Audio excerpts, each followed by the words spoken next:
I'll be teaching y'all about juvenile diabetes today, which in other words is type 1 diabetes, and it has to do with you are insulin dependent. And I will be going over the symptoms of juvenile diabetes, the foods, and how to use insulin and take blood sugar. But first, I'd like to ask y'all a question. If y'all know anybody who has diabetes, and if so, who is it? Are they in your family or friends? At this point, I would expect the answer of at least a couple of them to have grandparents, aunts, or uncles, or somewhat in their family that have diabetes. And then I want to ask y'all if y'all have seen them do anything like take insulin or do their blood sugar or anything like that. And at this point, I would expect some of them to know some, but not really know a whole bunch about it. Now I want y'all to tell me if y'all know of any of the symptoms for juvenile diabetes. And at this point, I really don't expect them to know too much about it, but I just wanted to ask anyways. And then I'm going to tell y'all, I'm going to list off a list of the symptoms, and then I will explain each of the symptoms. First, we have extreme thirst. Then we have frequent urination. Then we have sugar in urine. We have fruity, sweet-smelling breath. And then we have sudden vision changes.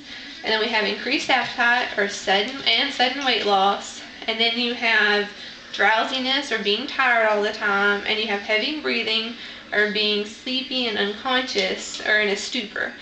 And the first one, extreme thirst, just means you're thirsty all the time, which all of y'all probably know. The second one is frequent urination, which means you just go to the bathroom constantly and constantly. The third one is sudden vision changes, and that is simply like you could see double, or it'd be blurry, or maybe like one eye kind of go. And the third one is sugar in urine, which y'all really don't need to know much about that, because you'd have to go to the doctor to know about that. The fifth one is fruity or sweet-smelling breath, and it would just be like if somebody smelled your breath or you smelled your friend's breath, and it was fruity smelling, like it smelled like a fruit, or it smelled like some kind of candy, and it was sweet smelling, that would be a symptom. Then you have increased appetite, which just means you eat a whole bunch, but at the same time they're losing a bunch of weight, which is sudden weight loss. Then you have drowsiness, which means you're just really tired all the time and don't really like to move very much. And then you have heavy breathing, which is just like you're breathing really heavy, or you can't really catch your breath, and kind of like what your dog does when they pant. And then you have a stupor or unconsciousness, which means they just fall out or go to sleep and you can't wake them up even as hard as you try. And now we're going to do an activity, and it's just going to be a worksheet. It has a list of symptoms, all different kinds, and I want y'all to circle each one that has to do with juvenile diabetes. And then after about 20 minutes, we'll talk about the worksheet. At this point, I'd give them 20 minutes to finish the worksheet and get it all done and complete, and then we'll talk about it and discuss it. Now we should be done with the worksheets, and we're going to talk about them, and we go over each of the symptoms, and I want them to raise their hand if they circled that symptom, and then we'll explain why it is or why it is not an actual symptom of juvenile diabetes. And next, I'm going to show y'all how to use insulin pen by just using a pen, or taking blood sugar by just kind of showing y'all. And first, we just have a pen, and you would like dial it up to whatever amount you need to do, and then stab yourself with it, either in your arm or your stomach or your leg, and sometimes even in the booty.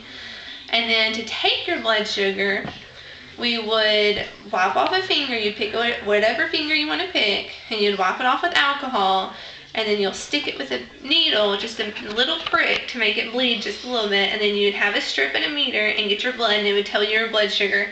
Normal blood sugar should be close to 100, if not under it. And for a diabetic, as long as you stay really under the 200s, 250s, you're good. Above 250, then you're in some danger as far as too high of blood sugar. Any questions? And now we're going to do another activity, and I'm going to pick two of y'all to come up, and one's going to be the doctor and one's going to be the patient. The doctor will take their blood sugar and show me how you would do that, and then give them an insulin shot. And we'll just use a pen as a prop. And I'll pick 2 at a time. This will probably take about 30 minutes or so for each student to come up and show me, and then if they have trouble, I'll walk them through it and show them what they're doing wrong and so what. And now we're going to talk about foods for diabetics. And I want y'all to tell me what kind of food y'all think that diabetics should not eat. And at this point, I would expect an answer of just high sugar foods and such like that. They won't really know about the carbs yet. And then we're going to do another worksheet, and it's going to have foods on it. And the foods are going to be high in carbs or low in sugars, or high in sugars and low in carbs, or such like that. And I want them to circle which ones they think are the right foods for a diabetic. And then at the end of it, I'll pick up we'll just keep the worksheets and we'll go over them. And I'll go through the list of foods, and I want them to tell me why they picked it and why not they didn't pick other foods. And then I'll explain that carbs are really the worst thing for you. You can eat a little bit of sugar with diabetes, but as long as you keep your carbs down, your blood sugar will stay down. And then we'll discuss how exercise is something that's really good for your body whenever when you have diabetes. It helps keep your blood sugar down, and drinking lots and lots of water is really good for you.